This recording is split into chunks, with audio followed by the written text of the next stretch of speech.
नमस्कार मित्रों, मैं अपूर्व तिवारी एक बार फिर आपका स्वागत करता हूं आपके अपने YouTube चैनल अथर्व एकेडमी पर। दोस्तों, आज हम पढ़ेंगे हमारी मध्य प्रदेश सामान्य ज्ञान की यूनिट 4। इसके पहले दोस्तों हम 3 यूनिट पढ़ चुके हैं, जो अगर आपने अभी तक नहीं देखी हैं तो एक बार चैनल पर जाकर विजिट जरूर करें। दोस्तों, हमारी यूनिट नंबर 4 है मध्य प्रदेश का भौगोलिक परिदृश्य, मध्य प्रदेश का भौगोलिक स्वरूप। मध्य प्रदेश पूर्णतः भू आविष्ठित राज्य है। राज्य की सीमा ना तो किसी समुद्री सीमा को छूती है और ना ही किसी अंतरराष्ट्रीय सीमा को।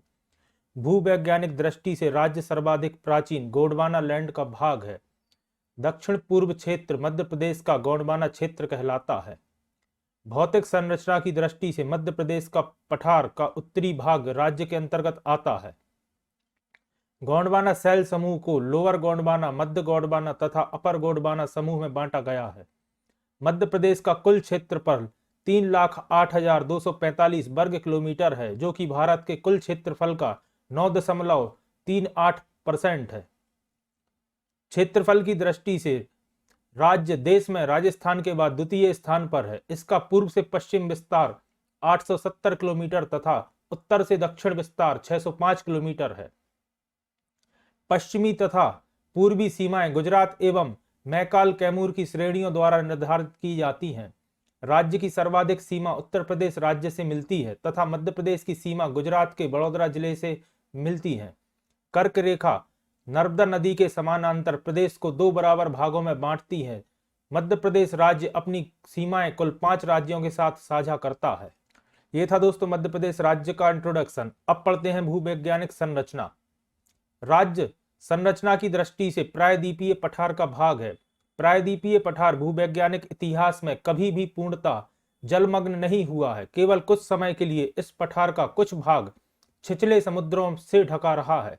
इस कारण प्रायद्वीपीय पठार का विभिन्न कालों में भूवैज्ञानिक संरचना का विकास हुआ है। मध्य प्रदेश का अधिकांश भाग प्रायद्वीपीय पठार का हिस्सा होने के कारण यहाँ विभिन्न कालों की भूवैज्ञानिक संरचना देखने को मिलती है। प्रदेश में निम्न कालों की भूवैज्ञानिक संरचनाएं पाई जाती हैं। नंबर 1 पर है दोस्तों आद्य महाकल्प, जिसे आर्कियन युग कहते हैं। आद्य महाकल्प की चट्टानें पृथ्वी की प्रथम कठोर चट्टानें हैं। इन प्रारंभिक चट्टानों में जीवाश्म के अवशेष नहीं मिलते हैं, क्योंकि तत्कालीन समय में पृथ्वी पर जीवन का विकास नहीं हुआ था। मध्य प्रदेश में इस युग की चट्टानें बुंदेलखंड क्षेत्र में बुंदेलखंड नीस के रूप में मिलती हैं। इस क्षेत्र में आद्य महाकल्प की चट्टानों के साक्ष्य लंबी संकरी पहाड़ियों में गुलाबी ग्रेनाइट सिल एवं डाइक के रूप में पाए जाते हैं। मध्य प्रदेश में स्थित आद्य महाकल्प की चट्टानों का निर्माण लावा के ठंडे होने एवं क्षेत्र में निक्षेपण द्वारा हुआ है। इन दोनों प्रकार की चट्टानों का प्रादेशिक एवं तापीय कायांतरण अधिक होने के कारण इनका विभेदीकरण कठिन है। अब पढ़ते हैं दोस्तों धारवाड़ समूह। धारवाड़ समूह की चट्टानों का निर्माण आद्य महाकल्प की चट्टानों के अपरदन से निकले पदार्थों द्वारा हुआ है। अत्यधिक ताप एवं दाव के कारण इनका यह यंत्रण होने से यह चट्टानें अधिकतर फाइलाइट, शिस्ट तथा स्लेट के रूप में पाई जाती हैं। प्राचीन चट्टानों के अपरदन से बनने के कारण इनमें भी जीवाश्म नहीं मिलते हैं। मध्य प्रदेश में धारवाड़ समूह की चट्टानें मुख्य रूप से जबलपुर, बालाघाट तथा छिंदवाड़ा में मिलती हैं। जबलपुर में इस शैल समूह का रवेदार डोलोमाइट चूने का पत्थर संगमरमर नर्मदा घाटी में पाया जाता है। छिंदवाड़ा में धारवाड़ शैल समूह सौसर सीरीज, सिक्कोली सीरीज के रूप में पाया जाता है। इसमें मैग्नीज निष्पेक्ष मिलते हैं। बालाघाट तथा अन्य निकटवर्ती भागों में दरबार चट्टानें छिपली सीरीज के रूप में उपलब्ध हैं, जिनमें अत्यधिक मोटी स्लेट तथा फाइलाइट की सतहें मिलती हैं। दोस्तों, यह मध्य प्रदेश के सभी एग्जाम्स के लिए बहुत ही महत्वपूर्ण टॉपिक है। अब पढ़ते हैं दोस्तों पुराण संघ। धारवाड़ शैल समूह की चट्टानें कालांतर में पर्वत निर्माणकारी क्रिया के द्वारा पुराने मूलदार पर्वतों में बदल गईं। अपरदन चक्र की क्रिया द्वारा यह मूलदार पर्वत धीरे धीरे समतल प्राय मैदान में बदल गए। इन समतल प्राय मैदानों में बाद में चट्टानों के निक्षेपण से पुराण संघ की चट्टानों का निर्माण हुआ। समय अवधि के आधार पर पुराण संघ की चट्टानों को निम्नलिखित 2 भागों में बांटा गया है। पहला है दोस्तों कडप्पा शैल समूह। कडप्पा शैल समूह बिंद की अपेक्षा प्राचीन है। कडप्पा शैल समूह की चट्टानें अत्यधिक टूटी एवं कायांतरित हैं। यह चट्टानें मुख्य रूप से छत्तीसगढ़ के मैदान में पाई जाती हैं, परंतु मध्य प्रदेश के बिजावर, पन्ना तथा ग्वालियर में भी इनका विस्तार देखने को मिलता है। अतः यह चट्टानें मध्य प्रदेश की उत्तर पश्चिमी सीमा पर सैल, जैस्पर, पार्सलेनाइट तथा हार्नस्टोन के रूप में पाई जाती हैं। निचले कडप्पा सैल समूह की बिजावर सीरीज में हीरा मिलता है। दूसरा है दोस्तों बिंद सैल समूह। बिंद सैल समूह की चट्टानें मध्य प्रदेश में मोटाई लगभग 42,000 मीटर है। इन जल्द प्रकार की चट्टानों का अंतर्भाव में क्रियाओं का प्रभाव नहीं पड़ता है। मध्य प्रदेश में इन चट्टानों का विस्तार सोन के उत्तर पश्चिमी में रीवा से लेकर चंबल के पश्चिम में राजस्थान तक है। प्रदेश में इस समूह की चट्टानों का निम्न दो भागों में विभाजन किया गया है। लोअर बिंद। लोअर बिंद समूह की चट्टानें विंध्याचल श्रेणी में नर्मदा के उत्तर में पूर्व से पश्चिम तक फैली हुई हैं। सोन घाटी तथा भीमा घाटी में भी इनका विस्तार देखने को मिलता है। सोन घाटी में यह चट्टानें 914 मीटर मोटे चूने के पत्थर, सैल तथा बालू पत्थर के रूप में मिलती हैं। अपर बिंद। इस समूह की चट्टानों का विस्तार नर्मदा के उत्तर में कैमूर, रीवा तथा भांडेर सीरीज के रूप में हुआ है। इन चट्टानों में अल्प मात्रा में छोटे जंतुओं एवं वनस्पतियों के कुछ चिन्ह मिलते हैं। इमारती पत्थर इस समूह की चट्टानों में बहुव्यात मात्रा में मिलता है, जिसका प्रयोग उत्तरी भारत की ऐतिहासिक इमारतों के निर्माण में हुआ है। अब जानते हैं दोस्तों आर्य समूह के बारे में। आर्य समूह के अंतर्गत कार्बोनिफेरस से लेकर अत्यंत नूतन युग तक को शामिल किया जाता है। अपर कार्बोनिफेरस युग में दक्कन का पठार अंतर्भौमिक क्रियाओं से प्रभावित हुआ था, लेकिन पर्वत निर्माणकारी प्रक्रिया से यह क्षेत्र अछूता रहा। परंतु अत्यधिक खिंचाव के कारण बीच बीच में दरारें पड़ गईं तथा संकरा लंबा भूभाग इनके सहारे नीचे धंस गया। इन सक्रिय भागों में मीठे जल की झीलों का निर्माण हो गया। कालांतर में इन झीलों में निक्षेपित पदार्थों से गोंडवाना सैल समूह की चट्टानों का निर्माण हुआ। अब जानते हैं दोस्तों गोंडवाना सैल समूह के बारे में।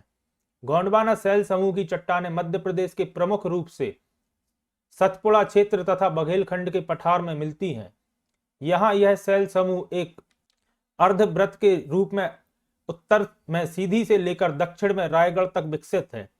इस समूह की चट्टानों में एक रूपता मिलती है, इनके किनारे भ्रांसित होते हैं। गोंडवाना सैल समूह के गठन में बहुत अधिक भिन्नता मिलती है। इनमें मोटी और महीन बालू, मिट्टी आदि परतें निरंतर एक दूसरे में बदलती रहती हैं।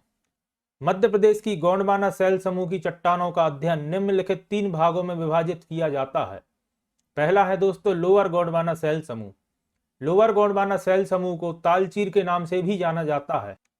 यह मुख्य रूप से सोन महानदी घाटी एवं सतपुड़ा के क्षेत्र में मिलते हैं। इनकी 10 से 122 मीटर मोटी बनावट से भूवैज्ञानिकों ने यह निष्कर्ष निकाला है कि इनका परिवहन हिम तथा जल दोनों द्वारा किया गया है। इससे यह भी निष्कर्ष निकलता है कि उस काल में यह क्षेत्र शीत युग के प्रभाव में था तथा पेंच घाटी तथा मोहपानी के कोयला क्षेत्र तालचीर सैल समूह के अंतर्गत ही आते हैं। फिर आता है दोस्तों मध्य गोंडवाना सैल समूह। मध्य प्रदेश के मध्य गोंडवाना सैल समूह का समुचित विकास सतपुड़ा क्षेत्र में हुआ है। सतपुड़ा क्षेत्र के चारों तरफ पचमढ़ी, देवना तथा बागरा में इस समूह की चट्टानें मिलती हैं। पचमढ़ी क्षेत्र में महाकाय मोटी सतहों वाला बालू का पत्थर मिलता है। इसमें लोहे की अधिकता के कारण यह पीले और लाल रंग का है। पचमढ़ी सैल के ऊपर देवना तथा आवरण है। फिर जानते हैं दोस्तों अपर गोंडवाना समूह के बारे में। अपर गोंडवाना सैल समूह सतपुड़ा तथा बुंदेलखंड दोनों क्षेत्र में मिलते हैं।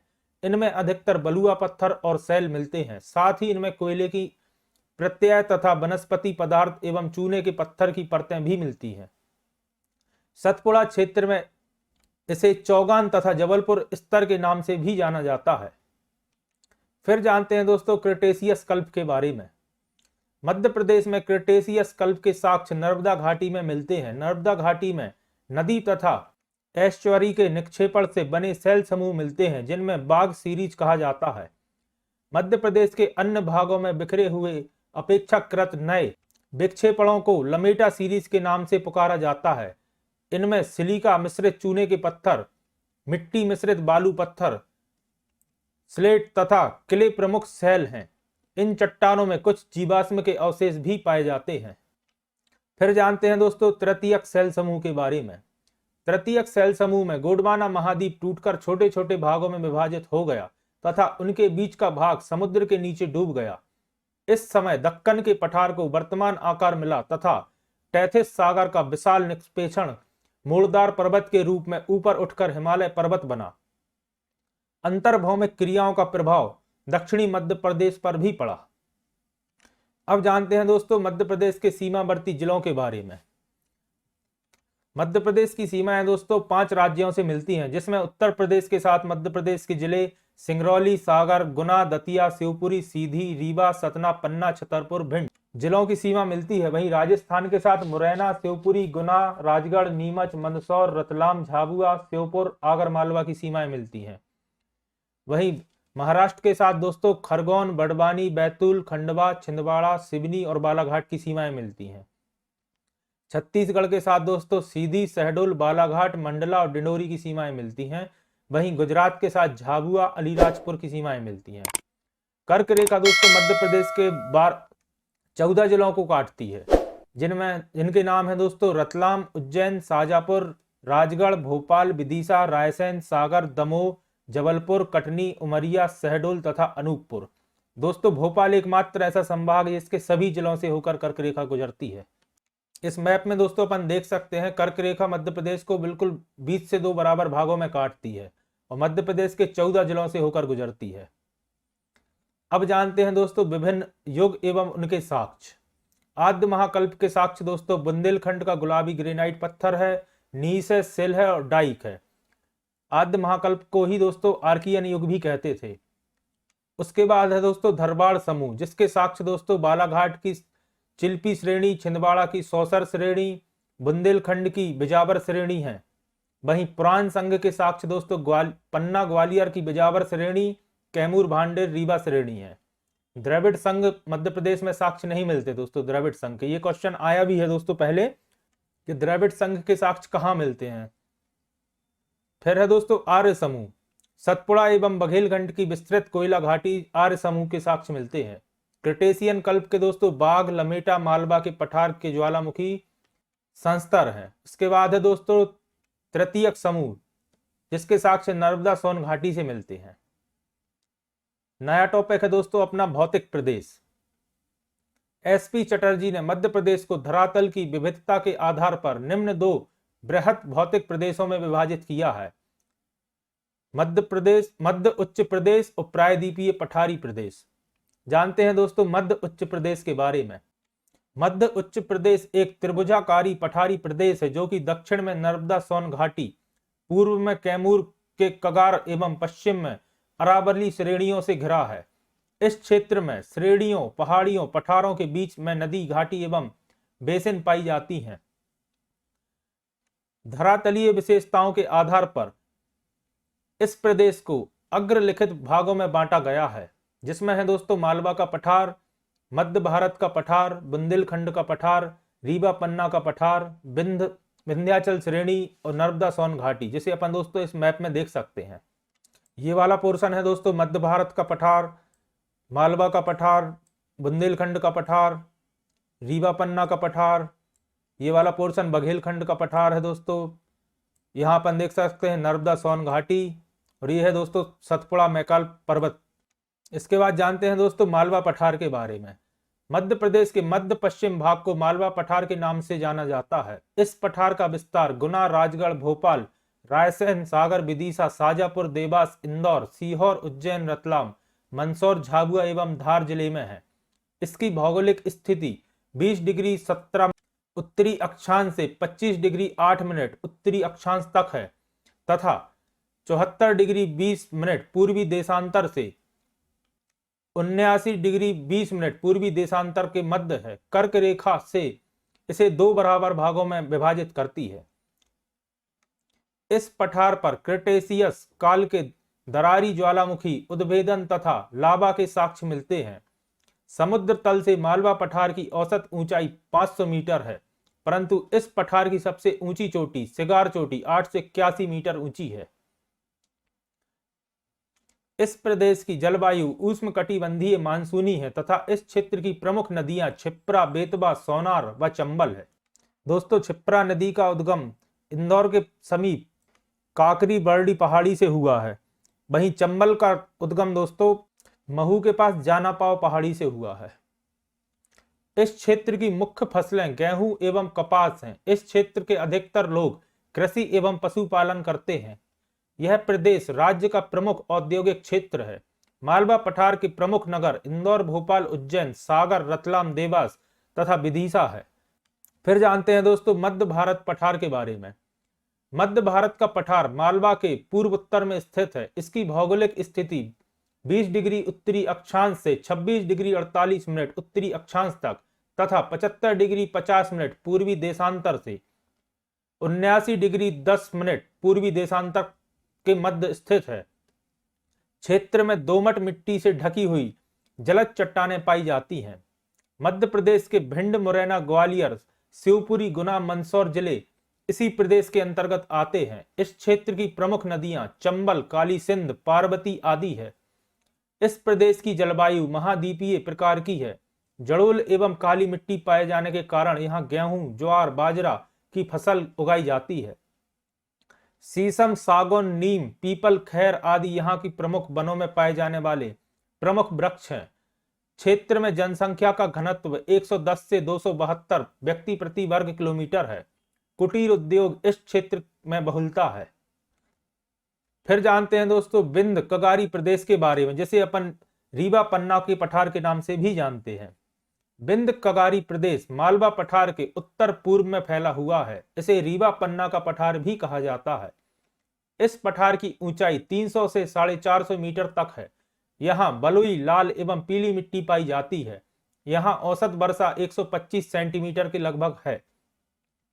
गेहूं इस क्षेत्र की प्रमुख फसल है। इस क्षेत्र में पूर्व की ओर चावल की खेती होती है।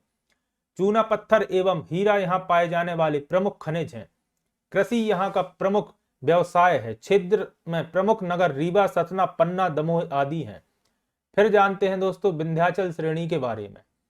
विंध्याचल श्रेणी पश्चिमी मध्य प्रदेश से लेकर पूर्व में बिहार तक फैली हुई है। ऐसे पश्चिमी से पूर्व की ओर क्रमशः विंध्याचल, भांडेर तथा कैमूर श्रेणी के नाम से भी जाना जाता है। होशंगाबाद के पश्चिम में यह विंध्याचल युग की चट्टानों से बनी है तथा गन्नौरगढ़ की पश्चिम में यह श्रेणी लावा युग की चट्टानों से बनी है। इस श्रेणी की औसत ऊंचाई 500 मीटर है। पश्चिम से पूर्व की ओर इसकी ऊंचाई कम होती जाती है। भांडेर, कैमूर की श्रेणियां गंगा और नर्मदा बेसिन की जल विभाजक है। यहां से निकलने वाली नदियां चंबल, बेतवा तथा कैन उत्तर की ओर संपूर्ण मध्य प्रदेश से बहती हुई यमुना में जाकर मिलती है। फिर जानते हैं दोस्तों बुंदेलखंड पठार के बारे में। बुंदेलखंड का पठार मध्य उच्च भूमि के उत्तरी भाग को कहते हैं। इसमें मध्य प्रदेश के पन्ना, छतरपुर, टीकमगढ़, दतिया, शिवपुरी एवं गुना जिलों के कुछ भाग आते हैं। यह पठार बुंदेलखंड नीस नामक प्राचीन चट्टानों के अपर्दन से बने हैं। इस प्रदेश की जलवायु महाद्वीपीय प्रकार की है। इस क्षेत्र में काली मिट्टी तथा लाल मिट्टी के मिश्रण से बनी हुई बलुई दोमट मिट्टी पाई जाती है। यहाँ के उष्णकटिबंधीय शुष्क पतझड़ वनों में सागौन, साज, तेंदू, खैर, नीम, महुआ आदि के वृक्ष पाए जाते हैं। यहाँ का जनसंख्या घनत्व 123 से 186 व्यक्ति प्रति वर्ग किलोमीटर है। कृषि एवं पशुधन इस क्षेत्र के प्रमुख व्यवसाय हैं। इस प्रदेश के प्रमुख नगर दतिया, छतरपुर, टीकमगढ़, नौगांव, चंदेरी आदि हैं। इस मैप में अपन देख सकते हैं दोस्तों, यह है मध्य भारत का पठार, यह है मालवा का पठार। ये वाला पोर्शन दोस्तों बुंदेलखंड का पठार है। यह रीवा पन्ना का पठार दोस्तों, और यह बघेलखंड का पठार है। अब जानते हैं भौगोलिक स्वरूप राज्य के प्रमुख भौतिक प्रदेश। मालवा का पठार जिसका क्षेत्रफल है 88,222 वर्ग किलोमीटर। यहाँ पर दोस्तों गहरी काली मिट्टी पाई जाती है। मालवा की पठार की प्रमुख नदियां हैं दोस्तों माही, चंबल, काली सिंध और पार्वती और बेतवा। मालवा पठार का दोस्तों औसत तापमान 10 डिग्री से 40 डिग्री सेल्सियस तक है। और मालवा पठार में न्यूनतम वर्षा 75 सेंटीमीटर से लेके अधिकतम 125 सेंटीमीटर तक होती है। मालवा पठार में दोस्तों भोपाल, धार, गुना, रतलाम, झाबुआ, मंदसौर, राजगढ़, उज्जैन, इंदौर, देवास, सीहोर, शाजापुर, विदिशा, रायसेन और सागर जिले आते हैं। फिर है दोस्तों मध्य भारत का पठार, इसका क्षेत्रफल दोस्तों 32,896 किलोमीटर है। यहाँ पे दोस्तों जड़ोल काली मिट्टी पाई जाती है और यहाँ पे प्रमुख नदियां हैं चंबल, सिंध, पार्वती और कूनो। न्यूनतम तापमान 15 डिग्री से लेकर अधिकतम तापमान 44 डिग्री सेल्सियस तक रहता है। और दोस्तों न्यूनतम 25 सेंटीमीटर वर्षा से लेकर 75 सेंटीमीटर तक बरसात होती है। मुख्य जिले दोस्तों भिंड, मुरैना, ग्वालियर, श्योपुर, शिवपुरी, गुना और नीमच आते हैं। अब है दोस्तों बुंदेलखंड का पठार, जिसका क्षेत्रफल है 23,733 वर्ग किलोमीटर। यहाँ दोस्तों काली, लाल, बलुई और दोमट मिट्टी पाई जाती है। बुंदेलखंड पठार में दोस्तों मुख्य नदियां हैं सिंध, बेतवा, धसान और केन। वहीं अगर औसत तापमान की बात करें तो न्यूनतम 10 डिग्री से लेकर अधिकतम 42 डिग्री तक टेम्परेचर रहता है दोस्तों। वहीं वर्षा 75 सेंटीमीटर से 125 सेंटीमीटर तक होती है। बुंदेलखंड पठार में मुख्य जिले आते हैं दतिया, छतरपुर, टीकमगढ़, शिवपुरी, ग्वालियर और भिंड। फिर है दोस्तों विंध्य प्रदेश का पठार, जिसका क्षेत्रफल है 31,954 किलोमीटर। यहाँ लाल काली, लाल पीली मिट्टी पाई जाती है और मुख्य नदियां हैं दोस्तों टॉन्स, कैन, सोनार और बहुटी। न्यूनतम तापमान दोस्तों 8 डिग्री से 42 डिग्री सेल्सियस तक है और यहाँ वर्षा न्यूनतम 70 सेंटीमीटर से अधिकतम 125 सेंटीमीटर तक होती है। मुख्य जिले दोस्तों आते हैं रीवा, सतना, पन्ना, दमोह और सागर।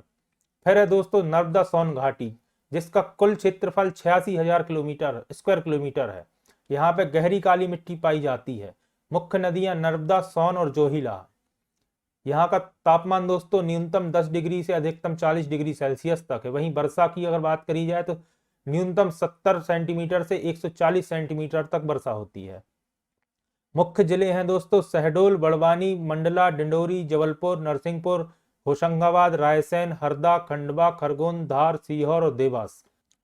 फिर है दोस्तों सतपुड़ा मैकाल श्रेणी, जिसका क्षेत्रफल 34,000 वर्ग किलोमीटर है।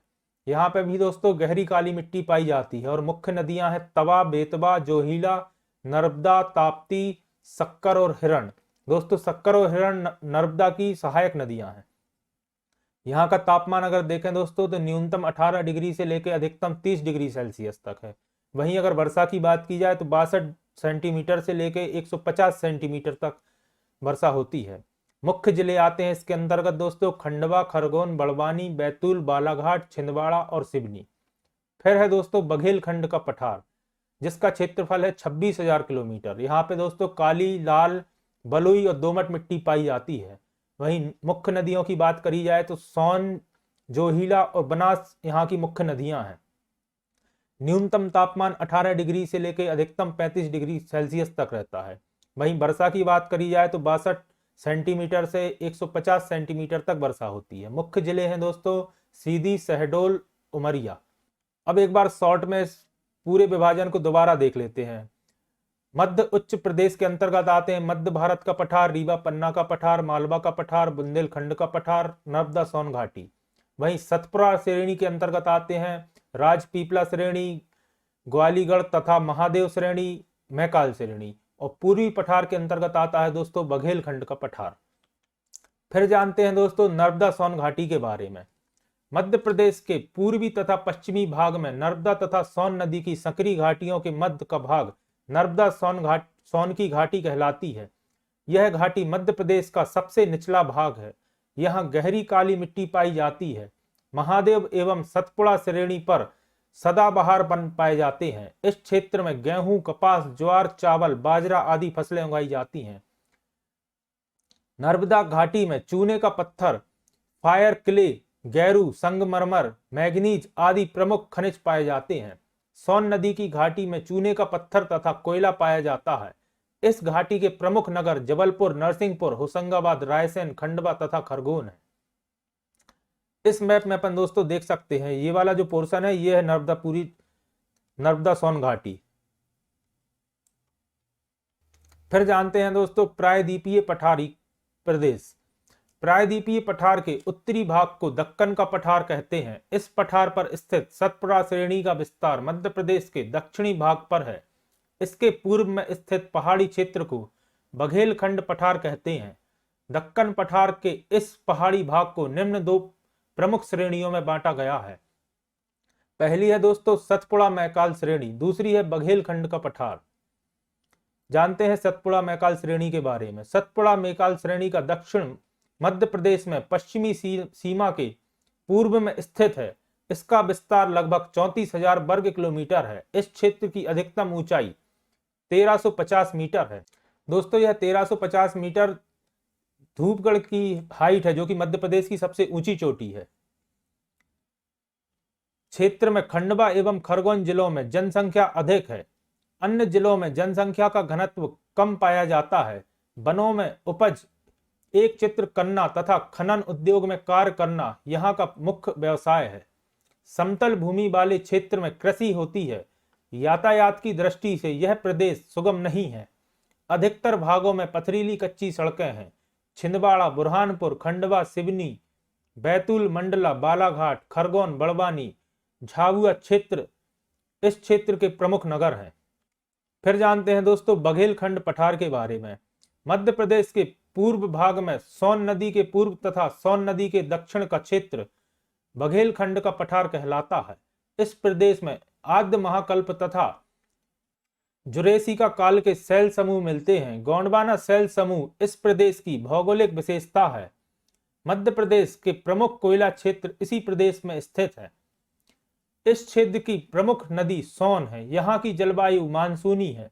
यहाँ काली, लाल एवं पीली और पथरीली मिट्टियां पाई जाती हैं। पत्थर वाले वनों में वनोपज एकत्रित करने का कार्य यहाँ प्रमुखता से किया जाता है। चावल यहाँ की प्रमुख फसल है तथा अलसी, ज्वार एवं तिल भी उगाए जाते हैं। इस क्षेत्र में कोयला, बॉक्साइट, चूने का पत्थर, फायर क्ले आदि खनिज मुख्य रूप से पाए जाते हैं। इस क्षेत्र में वन तथा पहाड़ी स्थान होने के कारण आवागमन के साधनों की कमी है। यहाँ के उद्योग धंधे में अमलाई की कागज मिल तथा रायगढ़ का जूट उद्योग प्रमुख है। पूर्वी पठार में रीवा, सतना, शहडोल, उमरिया, सीधी, सिंगरौली तथा अनूपपुर प्रमुख नगर स्थित हैं। ये थी दोस्तों हमारी सीरीज संपूर्ण मध्य प्रदेश विस्तार में की यूनिट 4 मध्य प्रदेश की भौगोलिक परिदृश्य। इसके बाद दोस्तों मध्य प्रदेश का जलवायु, उसके बाद मध्य प्रदेश की अववाह तंत्र, पहाड़ और पर्वत श्रेणियां की क्लास बहुत जल्द अपलोड कर दूंगा। आशा करता हूं आपको आज की हमारी क्लास पसंद आई होगी। अगर आपने चैनल को सब्सक्राइब नहीं किया है तो हमारी आने वाली वीडियोस के लिए चैनल को सब्सक्राइब करें और बेल आइकन जरूर प्रेस करें ताकि आप तक नोटिफिकेशन पहुंच सके। धन्यवाद दोस्तों।